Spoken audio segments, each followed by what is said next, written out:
Good afternoon, everybody. How are we? Good to see you all. The historic Liberation Day announcement last week by President Trump made it very clear that the era of American economic surrender is over. President Trump is no longer going to allow American workers and companies to be ripped off at the hands of foolish trade practices that shipped away millions of high-paying jobs and hollowed out communities across the country. It's America first, all the way.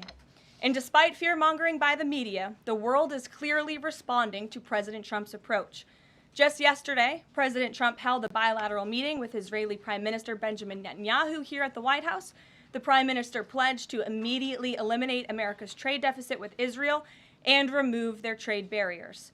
Israel's proactive approach should serve as a model for the rest of the world. Also yesterday, the President spoke with Japan's Prime Minister, who wants to negotiate as well. The President also spoke to the acting President of South Korea this morning. He has tasked Secretary Bessent and U.S. Trade Representative Jamieson Greer to lead these talks. In total, since the Liberation Day announcement, nearly 70 countries have already reached out to the President to begin a negotiation. Countries are falling over themselves to reform their unfair trade practices and free open their markets to our country. Why? Because these countries greatly respect President Trump in the sheer power of the American market.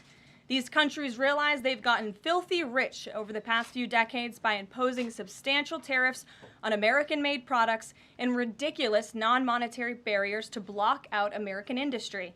다음 영상으로 이어집니다. 영상이 좋으셨다면 구독과 좋아요 부탁드려요.